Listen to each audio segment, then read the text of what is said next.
குடிநீர் தட்டுப்பாட்டை நீக்க கோரி பல மாதங்களாக இந்த பகுதிகளில் பல்வேறு போராட்டங்கள் நடைபெற்றுக் கொண்டிருக்கிறது. அதிலும் குறிப்பாக திருப்பூண்டி, மேலப்படாகை, கருங்கண்ணி, சோழவத்தியபுரம், பெரியதும்பூர், சின்னதும்பூர் உள்ளிட்ட பகுதிகளில் ஆண்டுதோறும் குடிநீர் பிரச்சனை என்பது கண்கொள்ளா காட்சியாக இருந்து கொண்டே இருக்கிறது. கருங்கண்ணிக்கு தண்ணி வேணும்னா இந்த பகுதியில் இருக்கிற ஒரு சின்ன பைப் இருக்கு, கொள்ளிடம் குடிநீர் திட்டம், அதில் தண்ணி எடுத்துக்கணும். பெரியதும்பூர், சின்னதும்பூருக்கு தண்ணி வேணும்னா வடக்கு தெற்கு பகுதியிலேருந்து தண்ணி வரணும். திருப்பூண்டிக்கு தண்ணி வேணும்னா காமேஸ்வரம் பகுதியிலேருந்து தண்ணி கேனில் கொண்டு வந்து கொடுக்கணும். இதுதான் இன்னைக்கு திராவிட மாடலின் சாதனை. சரி, 5 வருஷத்துக்கு முன்னாடி இந்த பிரச்சனை இருந்துச்சுன்னா கிட்டத்தட்ட 20 வருஷமா மேலாக இந்த பிரச்சனை தொடர்ந்துகிட்டே இருக்கு. நகர மேம்பாடு அடையுது, ஊரெல்லாம் நகரமயமாகுது, எங்க பார்த்தாலும் பிளாட் போட்டு விற்கிறாங்க. ஆனா குடிநீர் பிரச்சனை தீரவே இல்லை. அதுதான் யதார்த்த உண்மை. கடந்த மாதங்களில் திருப்பூண்டியில் பல்வேறு போராட்டங்கள் நடந்தது. அந்த பகுதியின் மக்களே குடங்களை வீதியில் வச்சு போராடினாங்க. அவங்க அத்தனை பேர் மீதும் வழக்குகள். ஒரு மக்கள் பேச்சுவார்த்தை என்பது சும்மா கண் துடைப்புக்கு தான். மக்கள் போராட்டம் நடத்துறாங்கன்னா இன்னைக்கு போராட்டம் நடத்தி முடிச்சவங்களோட கண் துடைப்பா பேசிட்டு போயிடுறதுதான். அதுக்கு பிறகு அதுக்கான தீர்வுகள் எதுவுமே கிடையாது. இப்ப மத்திய அரசு ஒரு திட்டம் கொண்டு வந்திருக்கு, தண்ணி வீடு வீடா கொடுக்க போறோன்னு.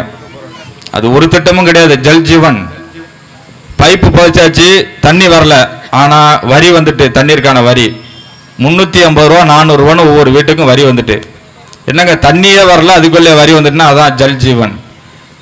ஏற்கனவே கோயம்புத்தூர்ல சூயஸ் திட்டம் அப்படின்னு சொல்லிட்டு ஒரு நிறுவனத்திட்ட கொடுத்துருக்கான் தண்ணியை. வீட்டுக்கு வீடு மீட்டரை வச்சு வீட்டுக்கு வீடு எத்தனை கூட பிடிக்கலான்னு ஒரு அளவு இருக்கும். அதுக்கு மேலே போனால் டபுள் ஆகிடும் மீட்டர். ஏற்கனவே கரண்டை எப்படி பயன்படுத்தும் போது மீட்டர் வச்சானோ அது போல குடிக்கிற தண்ணீருக்கு மீட்டர் வச்சாச்சு. சரி, நம்ம குடிக்கிற தண்ணிக்கு மீட்டர் வச்சாச்சு, விலங்குகள் குடிக்கிற தண்ணிக்கெல்லாம் எதை வைக்கிறது? ஒவ்வொரு தனியார் நிறுவனங்களும் எங்க பார்த்தாலும் தண்ணீர் ஃபேக்டரிகளை திறக்கிறாங்க. அவங்களுக்கு தண்ணீர் எங்கேருந்து கிடைக்குது? இதுதான் இப்ப மக்களுக்கான கேள்வியா இருக்கு. திராவிட அரசின் சாதனைன்னு சொல்ற அரசுகள் இந்த மண்ணுல குடிக்க தண்ணி கூட கொடுக்க முடியாத வக்கற்ற நிலையில் இருக்குன்னா நீங்க பாத்துங்க. இத்தனை வருஷமா தொடர்ந்து இந்த பிரச்சனை நீடிக்குது. ஆனா ஒரு தீர்வுமே இல்லை. நாம் தமிழர் கட்சி கிட்ட பல்வேறு தீர்வுகள் இருக்கு. இந்த பகுதிகளில் நாம் தமிழர் கட்சி வேட்பாளராக நிற்கக்கூடிய அக்கா கார்த்திகா வெற்றி பெற்றால் இந்த பகுதிகளில் தண்ணீர் பிரச்சனையே இருக்காது என்பதை உறுதியிட்டு கூற முடியும்.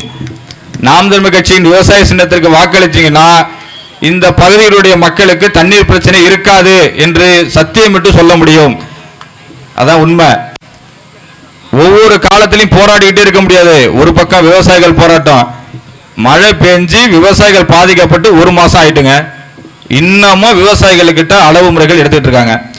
எவ்வளவு பாதிக்கப்பட்டிருக்கு அப்படின்னு. தண்ணி வடிஞ்சது பிறகுதான் அளவு எடுக்கணுமா.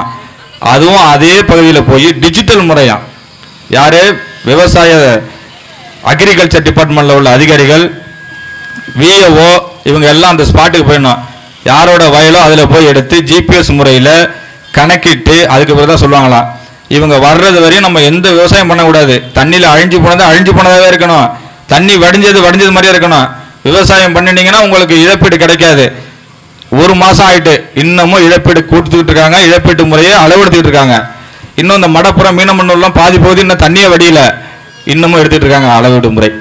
இது போல ஒரு அளவு முறை வச்சிருந்து நீங்க இழப்பீடு வழங்கினா எப்படி விவசாயிகளுக்கு போய் சேரும்?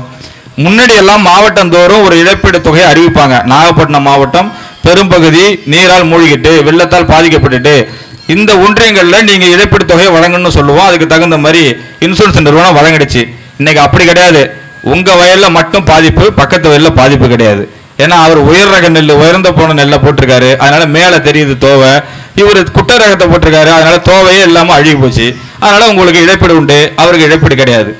இது போல ஒரு மோசடித்தனங்க. அது அரசும் காப்பீடு நிறுவனங்களும் தனியார் காப்பீட்டு நிறுவனங்களும் சேர்ந்து ஒரு கொள்ளையடிக்கிற ஒரு ஊழல். அந்த ஊழலுக்கு துணையா நிற்கிறது நம்ம வாக்களித்த அரசுகள். இந்த நிலைகள்லாம் மாறணும்னா நீங்க நாம் தமிழர் கட்சிக்கு கண்டிப்பா வாக்களிக்கணும். கடைசி வரையும் நீங்க சாலையில் நின்று போராடிக்கிட்டே இருக்கணும் அப்படின்னு சொன்னாக்கா மற்ற கட்சிக்கு நீங்க வாக்களிக்கலாம். நீங்க ஒரே ஒரு முறை இதுக்கெல்லாம் விடியல் வரணும்னா நாம் தமிழர் கட்சியின் வெற்றி வேட்பாளர் கார்த்திகா அவங்களுக்கு விவசாய சின்னத்தில் வாக்களித்து வெற்றி பெற வைக்குமாறு அன்போடு கேட்டுக்கொள்கிறேன். நன்றி, வணக்கம்.